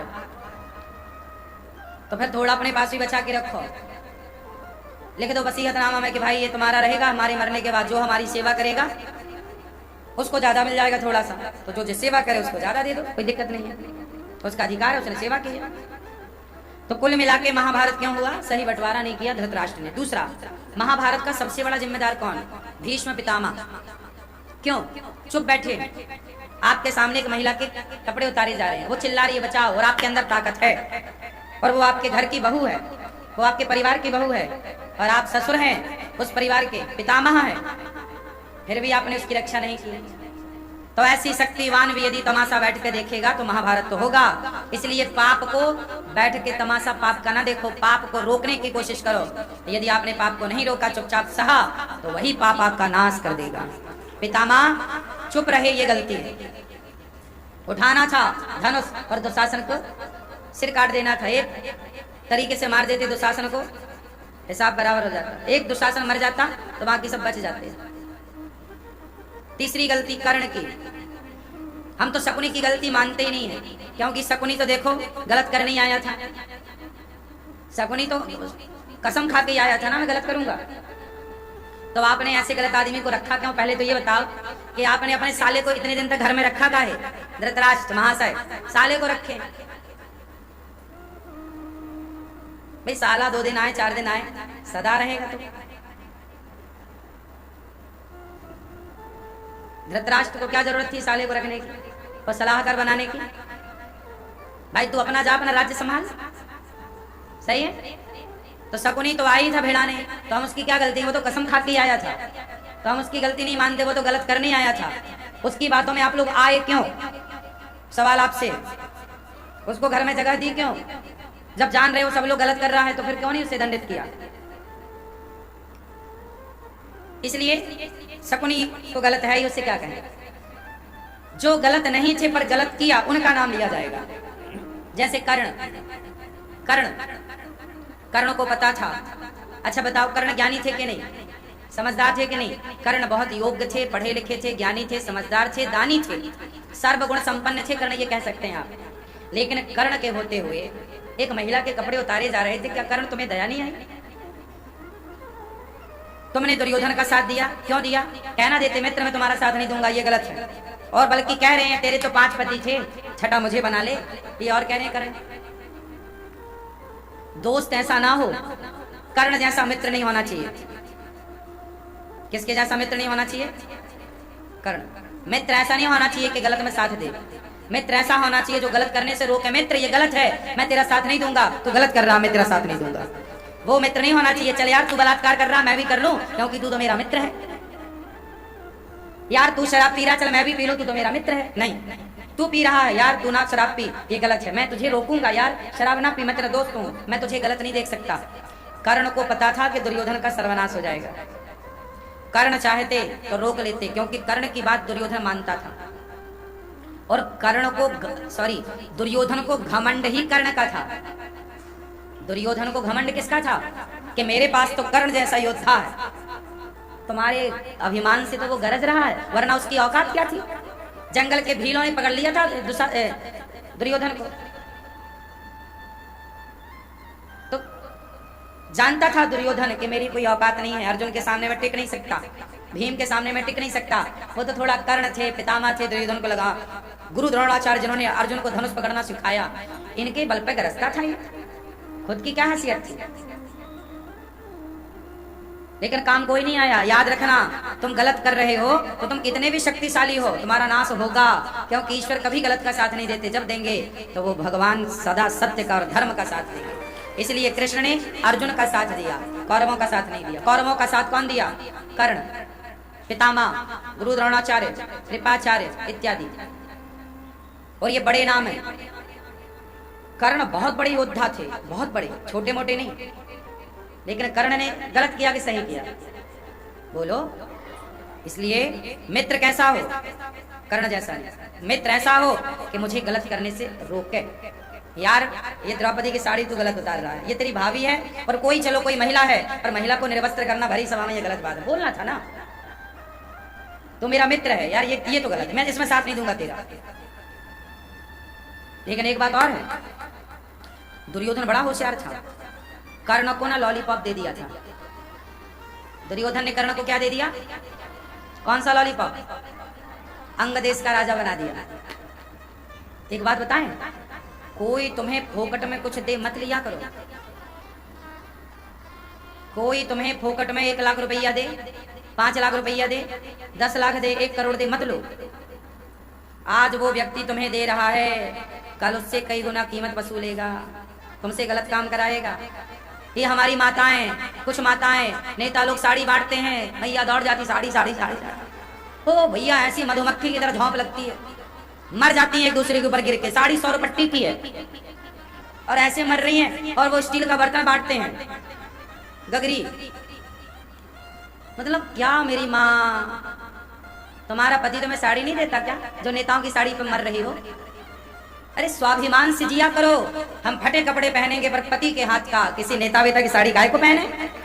तुम एक साड़ी में खरीद रहे हो हमें, और तुम बिकने चली भी गई। जब तुम 100 रुपया में बिक गई तो कोई 1000 फेंकेगा, तुम तो दौड़ोगी। फिर वो क्या ना कराएंगे तुमसे। ज्यादा होशियार ना बनो, स्वाभिमान से जीवन जिया करो, स्वाभिमानी बनो। टुकड़ों की तरफ कुत्ते भागते हैं, शेर तो अपना शिकार खुद करता है। लाख बट रहा हो, है ना, काहे जाना है? तुम्हारा पति जो फटी साड़ी दे दे तुम्हें वो अच्छी है, तुम्हारा पति नमक रोटी खवाए वो अच्छा है। स्वाभिमानी बनो। ऐसा समाज में होता है कि नहीं? साड़ी बांटते नेता लोग, लोग भागते हैं। ये बात सही है कि गलत है? हाँ सही है। लोग मर जाते हैं गिर गिर के ऊपर। स्वाभिमान किससे जियोगे? स्वाभिमानी बनोगे। अभिमानी अलग है, अभिमान अलग है और स्वाभिमान अलग है। स्वाभिमानी, मैं नमक रोटी खा सकता हूँ, कोई दिक्कत नहीं है। मैं मेहनत करके खाता हूँ, मैं मेहनत करके कमाता हूँ, मुझे फोकट का कुछ नहीं चाहिए। सच्ची बताएं, ये दास अनिरुद्ध बैठा है ना, मैं कभी फ्री का नहीं लेता। जो लोग देते हैं, आप लोग यहाँ जो सेवाएं चलती हैं उसके लिए आप देते हो, तो आपका दिया हम सेवा में लगा देते हैं। हमें रास्ते में कहीं लाख रुपए दिख जाए ना पड़ा हुआ, हम नजर घुमा लेते हैं, हम देखते भी नहीं उसकी तरफ। कि जो पड़ा है, सोना पड़ा हो करोड़ों का, हम नहीं देखते। हमारी जो मेहनत का 5 रुपए है वो हमारी पूंजी है। हमें बेईमानी गलत करनी चाहिए। हम बचते हैं हर गलत पैसे से। 1 रुपया नहीं उठाता मैं कभी किसी का, लाख पड़ा हो करोड़ पड़ा हो, कभी नहीं। हमें पता है कि जो हमारी मेहनत का, इसलिए हम मेहनत करते हैं। हम क्या करते हैं? मेहनत करते हैं, मेहनत का कमाते हैं, मेहनत का खाते हैं। चोरी नहीं करते, बेईमानी नहीं करते, झूठ नहीं बोलते। हम जितना बोलते हैं उतना करते हैं। गौरी गोपाल आश्रम में जितनी सेवाएं हम बताते हैं उतनी आप आके आधी रात को चेक कर लो। जितना कहते हैं उतनी बताते हैं और उतनी बता के आप लोग सहयोग करते हैं, सेवाएं चलती हैं। हम आपके घर चोरी करने बिल्कुल नहीं आते और ना आपके प्रेशर करते कि नहीं तुम्हें तो देना ही पड़ेगा। क्यों आज तक हमने किसी से कहा कि तुम्हें इतना रुपया देना पड़ेगा? कहा तुम्हें देना है दे दो, नहीं देना मत दो। हम कोई दबाव नहीं बनाते, तुम्हें भैया मर्जी है खुशी से देना। अभी एक घटना मैं आपको बताऊं। एक बहन आई मेरे पास, अभी 1 महीना भी नहीं हुआ इस घटना को, अभी 20 दिन हुआ होगा लगभग। एक बहन आई मेरे पास कान के झुमका लेकर के, सोने के। बोले महाराज जी ये आप रख लो। मैंने कहा ये तो तुम्हारी शादी के लग रहे हैं, शादी के समय चढ़ाए जाते हैं ना झुमका उनका, ससुराल या माई के पक्ष से, दोनों में से किसी का भी हो सकता है। मैंने कहा ये तो तुम्हारी शादी के जेवर हैं। हाँ हाँ गुरुजी हमारी शादी के जेवर हैं झुमका। 1 तोला 1.5 तोला रहा होगा, 1.5 तोले का झुमका रहा होगा, मतलब दोनों मिला के 1.5 तोला। तोला समझते हैं ना, 10 ग्राम का 1 तोला होता है, तो 1.5 तोला 15 ग्राम हो गया, तो 15 ग्राम सोना रहा होगा वो झुमका। भैया मेरी बहन मेरे से बोली कि महाराज जी ये ले लो और हमें ना गौदान करना है और थोड़ा अन्नदान करना है। हमने कहा अन्नदान करना है, गौदान तो हो जाएगा, लेकिन ये झुमका मुझे देने की क्या जरूरत है? मैंने कहा मैं तुम्हारा ये शादी का श्रृंगार है, मैं शादी का श्रृंगार नहीं लेता, ये तुम्हारे पास रखो और तुम्हारे पास 10 रुपए हैं वो दे दो, उसी से हम तुम्हारा गौदान करा देंगे। 5 रुपए का गौदान हो जाएगा, 5 रुपए का अन्नदान हो जाएगा। जरूरत नहीं है झुमका देने की। जब तुम्हारे पास आ जाए, जब तुम्हारे पास हो जाए तो तुम कर देना तुम्हारी श्रद्धा से। ये झुमका वगैरह मैं नहीं लेता। मैंने उसके झुमके वापस कर दिए। 15 ग्राम सोना कितने का रहा होगा? कम से कम 1 लाख का तो रहा होगा। वो तैयार थी देने को, मैंने नहीं लिया। मेरा ये जो अंदर है ना अनिरुद्धाचार, मेरी आत्मा मेरा मन वो गवाही नहीं देता। मैंने कहा नहीं, ये तेरे शादी का जोड़ा है, शादी का श्रृंगार है, ये मैं नहीं लेता। तुम मेहनत करके लाओ पैसा, और जरूरी नहीं कि तुम लाखों लाओ बेटा, तुम ईमानदारी के 100 रुपए ला के दे दो, 100 रुपए में सब काम हो जाएगा। अन्नदान देखो 10 रुपए का नमक आता है और 10 रुपए के नमक से ना बहुत सारी दाल में स्वाद आ जाता है। तो आपके पास लाखों हो ना हो, हमें कोई जरूरत नहीं तुम्हारे लाखों की। तुम 10 रुपए का नमक दे दो, हम दाल में डाल देंगे, वो दाल स्वादिष्ट हो जाएगी, संतों को बढ़ जाएगी।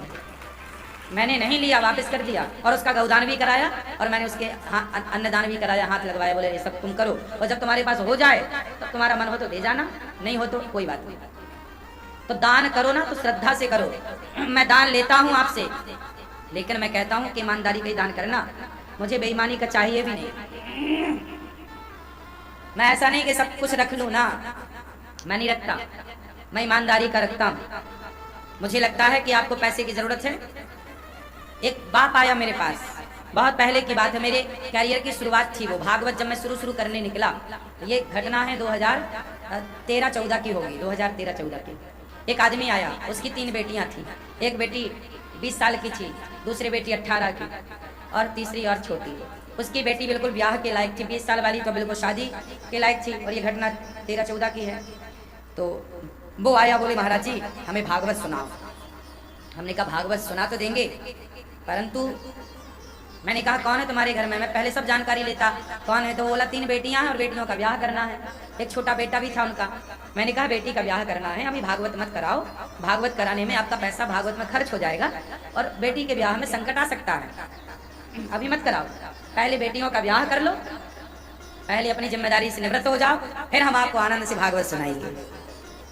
भागवत सुन लेना, अभी पाठ कर लो, पाठ सुन लो, बड़ा खर्चा करोगे, टेंट वेंट तो लगानी पड़ेगा आपको, टेंट लगाओगे पैसा लग जाएगा, वही सब पैसा तुम्हारी बेटी के ब्याह में काम आएगा। तो बताओ मैंने सही कहा कि गलत कहा? तो मैं सही करता हूँ कि गलत करता हूँ? फिर तो हम कभी किसी के साथ, सामने वाला तो भोला है, भावनाओं में डूबा है, हम उसकी भावनाओं का कभी दोहन नहीं करते, मिसयूज नहीं करते कि नहीं जी तुम तो भाव में डूबे हैं तो हम तुम्हें ठग लें ना। हम कहते हैं तुम 100 रुपए मत देना, तुम 5 रुपए देना, पर वो 5 रुपए वही देना जो तुम्हारी मेहनत का है, जो पसीना बहा होगा ना एक बूंद, वो हमें पैसा देना, तो उसका तुम्हें पुण्य भी मिलेगा और वो हमें यहाँ वृद्ध माओं के पेट में जाके बचेगा, संतों के पेट में जाके बचेगा। ठीक है मेरी माँ? कहाँ चली? वहां जाके बैठोगी? अच्छा, तो जीवन में सदा कैसा होना चाहिए? ईमानदार। कैसा होना चाहिए? कभी सिद्धांत से समझौता नहीं होना चाहिए। ये जो अनिरुद्धाचार्य है आपके सामने, आपका बेटा, आपका भाई, मैं आपके बीच में इसलिए बैठा हूं क्योंकि मैं अपने सिद्धांतों से कभी समझौता नहीं करता, मैं कभी गलत को बर्दाश्त नहीं करता, कभी मैं गलत का साथ नहीं देता, कभी मैं चोरी और कभी बेईमानी के धन को अपना नहीं कहता। ईमानदारी का जीवन मैंने चुना है, इसी राह पर चलूंगा। आने वाले टाइम पर भगवान जाने क्या होगा, लेकिन अभी तो मेरे विचार यही हैं। प्रभु से यही प्रार्थना है कि सदा मेरे विचार ऐसी रहें और सदा समाज की सेवा करते करते ही मेरे प्राण पूरे हों, मेरा जीवन पूरा हो। आज मेरा 33 वर्ष पूरे हो गए, आज 27 सितंबर है, आज मेरा 33 वर्ष पूरे हो गए, 34वां वर्ष मेरे जीवन का स्टार्ट हो गया। आप सब लोग आशीर्वाद दो कि ये दास अनिरुद्ध आप सबकी खूब इसी तरह सेवा करता रहे और आप सभी की इस तरह से सेवा चलती रहे। धन्यवाद आप सबका। गुरुदेव को प्रेम से बोलो बधाई हो, बधाई हो। गुरुजी को जन्मदिन की बधाई हो। आप सबका बहुत बहुत हमें प्यार मिला, आशीर्वाद मिला। आज से 33 साल पहले आज के दिन रात्रि के 8:30 बजे मेरा जन्म हुआ। एक छोटा सा गांव है सिमरिया, और हमारे पिताजी बताते हैं कि उसी दिन गांव में कोई ना, वो उस जमाने में कैसेट वाला बाजा चलता था, कैसेट डालो फिर घुमाओ कैसेट को दूसरी तरफ से, वो नहीं रील रहती थी उसके अंदर काले कलर की। तो जिस दिन मेरा जन्म हुआ रात्रि के 8 बजे, उसी समय वो ना बाजा उसके घर में बजा, तो उसी दिन संयोग से बुलाया होगा, उसी दिन बजाया, तो उसी दिन गांव में पहली बार बाजा बजा, वो वाले बाजा। तो जब मेरा जन्म हुआ, फिर हमारे पिताजी उस सिमरिया गांव से छोड़ करके पास में एक गांव था रेवझा, जो कि वहां से लगभग 13 किलोमीटर दूर था। फिर हमारे पिताजी वहां आ गए और वहां एक मंदिर की पूजा हमारे पिताजी को मिल गई, तो हमारे पिताजी मंदिर के पुजारी के रूप में वहां पे रहे। और हम लोग बचपन से, फिर जब मैंने होश संभाला तो मैंने रेवझा गांव में ही अपना होश संभाला। वहाँ मंदिर की पूजा, मंदिर में राम जी बैठे थे, हनुमान जी, भगवान शिव का परिवार, हम लोग पूजा करते थे। और जो मंदिर के मालिक थे उन्होंने मंदिरों में जमीन लगा रखी थी, तो 9 एकड़ जमीन थी। पहले मंदिरों में क्या लगाई जाती थी, जितने पुराने मंदिर थे उस मंदिर में पुरखे क्या लगा के जाते थे, जमीन। तो उस मंदिर में 9 एकड़ जमीन थी, तो वो जमीन हमारे पिताजी ही उसे संभालते। उस जमीन से जो भी आय होती, उस जमाने में जब सिंचाई का कोई साधन नहीं था, तो भगवान जी का भोग लगाना और कोई मंदिर में साधु संत आए तो उनको भोजन प्रसादी कराना और अपना जीवन निर्वाह करना। फिर जब सिंचित का जमाना आया तो जो मंदिर के मालिक थे उनको लगा यार 9 एकड़ जमीन तो बहुत होती है और ये एक काम करो, फिर उनको पैसा देने लगा। फिर वो महीने में कुछ 400-500 रुपए देने लगे कि महीने का आपको हम 400 रुपए देंगे, 500 रुपए देंगे, आपको रहना है रहो। फिर हम लोग रहे, फिर वो जमीन अपने अंडर कर लिया, फिर वो जमीन उन लोगों ने खुद ले ली। फिर ऐसे चलता गया। फिर बहुत टाइम बाद मंदिर के मालिक ने कहा कि अब आप लोग मंदिर छोड़ के चले जाओ, आप जा सकते हैं। तो पिताजी ने कहा कि सावन चल रहा है, बारिश का मौसम है, अभी कहीं मत जाने दो, तो बारिश बीत जाए फिर चले जाएंगे। अब बारिश तो बारिश, और उस समय खूब बारिश होती थी। पहले ना वो लगता था झड़ी लगी आज सावन की, फिर वो झड़ी है, अखंड महीनों तक झड़ी चलती थी, रिमझिम रिमझिम रिमझिम। और पानी में कहाँ जाए आदमी, चारों तरफ बूढ़ा चलता था। बूढ़ा मतलब नदियाँ नाले उफान पर थे, बड़े बड़े पुल भी नहीं थे उस समय पे। ये घटना 1998-99 की होगी।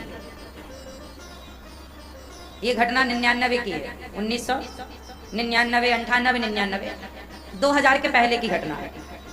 तो बस उस समय उन्होंने कहा नहीं आपको तो अभी मंदिर खाली करना पड़ेगा। पिताजी ने जब बोला कि अभी तो नहीं हो पाएगा, हम कहाँ जाएंगे, अभी तो कोई हमारे पास अपना कोई घर भी नहीं था, कोई जगह जमीन जायदाद भी नहीं थी, भिक्षा मांग के गुजारा होता था। गांव से हम लोग भीख मांग के भिक्षा मांग के ले आते थे, उसी से चलता था। उन्होंने सारा सामान बाहर कर दिया, फेंक दिया सड़क में। फिर वो हमारे पिताजी माताजी फिर पूरा सामान समेट करके सड़क का, फिर दूसरे के घर जाके हम लोग रहे। कुछ दिन वहाँ गुजारा हुआ। फिर एक छोटा सा घर हमारे पिताजी ने बनाया, इंदिरा आवास योजना का पैसा लिया, हमारी माँ के नाम से निकला 20,000 रुपये। सरकारी पैसा निकलता था घर बनाने के लिए, उसे कहते थे इंदिरा आवास योजना। उस योजना का 20,000 मिलता था तो 5,000 रुपये घूस देनी पड़ती थी सरकारी अधिकारियों को, 15,000 हाथ में आता था। तो 15,000 रुपये का पिताजी ने एक छोटा सा घर बनाया। फिर उसमें हम लोग वर्षों तक रहे। अभी भी उस घर में हम अभी कोरोना काल में उसी घर पे रहे, वहीं रहते थे। बड़े भैया हमारे आज भी वहीं रहते हैं। तो उस घर पे ही हम लोग रहे। और वहाँ से फिर मैं 2006 मैंने पिताजी से कहा, मैं पढ़ता रहा सरकारी स्कूल में, 5वीं तक मैंने अपने गांव में पढ़ाई की। फिर 5वीं के बाद मैं दूसरे गांव में पढ़ने गया तो 10वीं तक वहाँ पढ़ाई की। फिर 10वीं के बाद मैंने पिताजी से कहा कि ये पढ़ाई ठीक नहीं लग रही है, हमें संस्कृत पढ़ने भेजो वृंदावन। हमने कहा कि हमें वृंदावन भेज दीजिए पढ़ने के लिए। हमारे पिताजी ने कहने पर वृंदावन हमें 17 जुलाई 2006 में हम पढ़ने के लिए वृंदावन आए और 1 वर्ष में ही पढ़ करके और फिर सबसे पहली बार भागवत अपने गांव के लोगों को हनुमान जी को सुनाया। 2007 में पहली बार हमने भागवत की, मई के महीने में पहली बार अपने हनुमान जी को भागवत सुनाई। फिर दूसरी भागवत हमने 2008 में की, फिर तीसरी भागवत हमने 9 में की, फिर इसके बाद 9 के बाद फिर 10 से फिर 11, फिर क्रम चलता गया। और फिर आप लोगों की सेवा करते करते आज 17 साल की उम्र से हमने भागवत जी करना स्टार्ट किया था। जब हमने पहली बार भागवत की हमारी आयु थी 17 वर्ष और आज आपके आशीर्वाद से आपकी सेवा करते करते 33 वर्ष परिपूर्ण हो गए। तो ये जीवन की एक छोटी सी यात्रा है। आज आपके बीच में बैठने का और कुछ कहने का अवसर मिला है। जन्म हमारा हुआ इसी कारण हुआ कि शायद भगवान ने हमें आप सबकी सेवा के लिए, इस कार्य के लिए चुना। आज गौरी गोपाल आश्रम में आप सबके आशीर्वाद से 285 से अधिक माताएं, वो माएँ जिनके अपनों ने छोड़ दिया, घर से निकाल दिया, ऐसी 285 वृद्ध माताएं गौरी गोपाल आश्रम में रहती हैं। 150 विद्यार्थी पढ़ते हैं, निःशुल्क उनका रहना खाना पढ़ना। 30,000 लोग पर डे प्रसाद पाते हैं गौरी गोपाल में। आप सभी भक्त लोगों की सेवा होती है। 400 के लगभग गौ माता है गौरी गोपाल गौशाला में। ये सारी सेवाएं बचपन से मेरा मन, जैसे लोगों का मन होता है ना, मोबाइल, आजकल के बच्चे मोबाइल चलाना, मोबाइल खरीदने का मन है, गाड़ी खरीदने का मन। मेरा बचपन से गाड़ी वाड़ी खरीदने का मन नहीं होता था, मेरा मन था सेवा करने का। और सेवा करते करते करते करते आज आपके बीच में आया। मेरी कोई उपलब्धि नहीं है, जो इन हाथों से सेवा हुई वो सेवा को सारा समाज सारा संसार जान रहा है। मेरी अपनी कोई पहचान नहीं है, मेरा अपना कोई नाम नहीं है, मेरा अपना कोई कुछ नहीं है। जो कुछ है वो सेवा का है। इसलिए कहते हैं ना, करोगे सेवा तो मिलेगी मेवा। सेवा करना चाहिए। जीवन में मैंने कुछ चीजें, जब मैं वृंदावन पढ़ने आया तो मैं पढ़ता था, हमें पढ़ने दूर दूर जाना पड़ता था, साइकिल नहीं थी। तब हमारे एक दोस्त थे, हम दोनों ने मिलकर 250-250 रुपए की एक साइकिल खरीदी थी और पढ़ाई की। हमारे उम्र के जितने बच्चे थे वो कभी क्रिकेट खेलने जाया करते थे, खेल कूद में जाते थे। हम लोग खेल में नहीं जाते थे, पढ़ाई करते थे। खेलते तो खेलते ही रह जाते, पढ़ाई की है तो वो आज आपके बीच में काम आ रही है।